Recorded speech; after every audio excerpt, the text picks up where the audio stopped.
Vous savez, pour un jeune agriculteur qui s'installe, gagner 7 000 € de fioul, il est plutôt content parce qu'il a pu à labourer, à faire fumer le tracteur. Donc petit à petit, au début les autres rigolent, puis après ils se disent mince quand même, il s'en sort mieux que nous. Donc petit à petit, vous voyez, c'est l'espoir. 30% des sols de la planète connaissent une chute de fertilité. C'est le cas en Inde. Et pourtant, il y a 40 ans, ce sont ces engrais et ces pesticides qu'on accuse aujourd'hui qui ont sauvé le pays de la famine. Aujourd'hui, ce modèle est à bout de souffle et il a de lourdes conséquences humaines. Mais heureusement, comme toujours, il y a des hommes qui se battent pour sauver leur terre.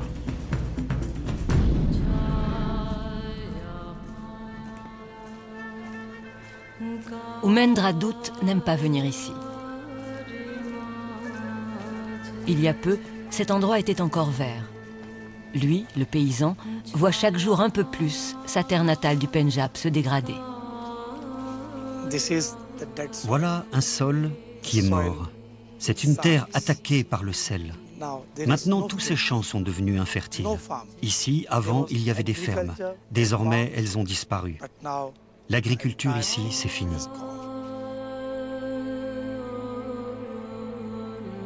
Les plaines du Pendjab sont épuisées. Par endroits, comme ici, à force d'irriguer, le sel contenu dans la terre est remonté à la surface. Ailleurs, ce sont les engrais chimiques qui ont atteint la fertilité des sols. Le sol du Pendjab est une des terres les plus dégradées d'Inde. Ça me rend vraiment en colère, car ce que nous perdons, c'est le résultat d'une évolution de centaines de millions d'années. Tout ça, nous sommes en train de le faire disparaître en seulement 25 ans. Je suis vraiment en colère. Cette colère se comprend. Avant, tous les champs du Pendjab étaient comme celui-ci. Grâce à l'agriculture moderne industrielle, cette région du nord de l'Inde a sauvé son pays de la famine. Mais si ce modèle, appelé Révolution verte, a sauvé des vies, aujourd'hui, il en vole aussi.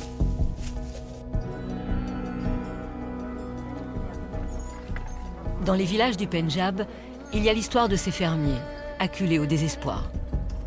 Comme souvenir d'eux, il ne reste que ces quelques photos. Dans ces familles, la Révolution verte s'est faite au prix d'un fils, d'un mari.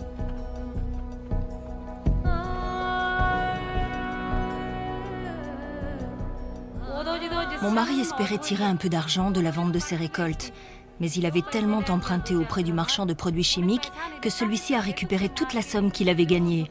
Il l'a battu, il l'a chassé du magasin. Et mon mari avait tellement honte qu'il est parti dans ses champs et a bu du pesticide.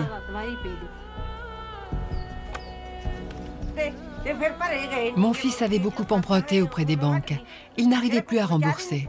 Nous, on n'avait pas de bonnes récoltes. On ne pouvait pas l'aider pour couvrir ses dépenses. Et mon fils s'est suicidé sous toute cette pression. Pour Oumendra, le coupable de ce drame humain est tout désigné. C'est le piège de la Révolution verte. Le tracteur, les pesticides, les engrais chimiques. C'est un cercle vicieux et c'est sans fin. Les paysans ne savent plus comment se sortir de tout ça.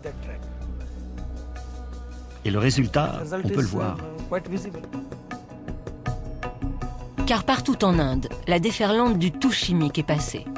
Les herbicides, les pesticides, les fertilisants, autant de produits miracles dont les agriculteurs sont devenus dépendants. Derrière ces petites enseignes insignifiantes, de grandes multinationales qui ont fait de l'Inde un marché de prédilection. Elles mettent les petits paysans à genoux. Ces fermiers s'endettent jusqu'à ne plus pouvoir rembourser. La suite, on la connaît.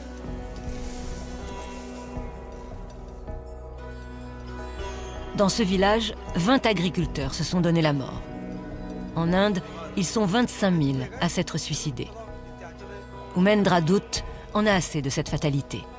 De village en village, il rappelle à qui veut bien l'entendre qu'il faut revenir à des méthodes plus proches de la nature. Vous voyez, nous sommes dans une situation difficile, en allant contre la nature, en utilisant tous ces produits chimiques. C'est sûr, on a gagné plus d'argent pendant un temps. Mais on a aussi fait rentrer le poison chez nous. La force d'Oumendra, c'est qu'il leur propose des solutions. Comme ici, le paysan a suivi ses conseils. Au lieu de pratiquer une seule culture, maintenant l'agriculteur fait pousser 25 espèces végétales différentes sur le même champ. Des courges, du blé, du maïs. Sans produits chimiques, les abeilles, indispensables à la pollinisation et menacées d'extinction dans le monde entier, sont revenues ici. La terre si fatiguée du Pendjab a retrouvé ses nutriments naturels. Vous voyez là, j'ai fait pousser 2 types de plantes différentes. Elles se nourrissent mutuellement comme des fertilisants. Cette plante-là, c'est comme un engrais naturel. Elle alimente l'autre à côté. Tout se trouve dans la terre. On ne nous l'avait jamais dit, car sinon les vendeurs de produits chimiques n'auraient pas pu gagner de l'argent sur notre dos. En proposant ce type d'agriculture, Oumendra dérange, surtout les grandes multinationales. Les entreprises de pesticides ont commencé à nous menacer. Elles nous font un procès, à moi et à mon organisation. Elles nous traînent devant la justice pour nous dire que nous sommes en train de mettre en danger la sécurité alimentaire de l'Inde.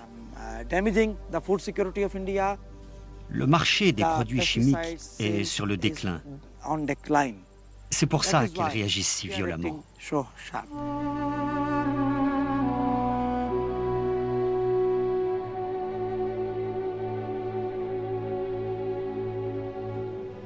Oumendra Doud gagnera peut-être son combat contre les pesticides.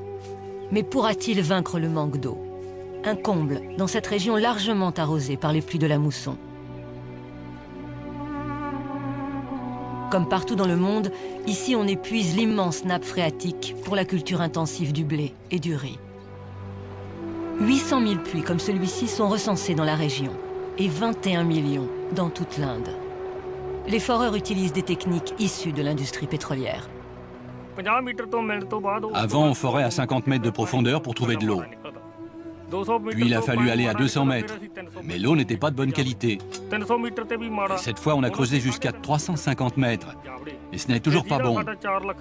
Tous ces travaux nous coûtent très cher. Le village a dû payer 8 000 € pour la foreuse. Jusqu'à ce jour, les récoltes de blé et de riz sont encore en progression sur l'ensemble du pays. Mais les progrès techniques ne pourront rien si les ressources souterraines se tarissent.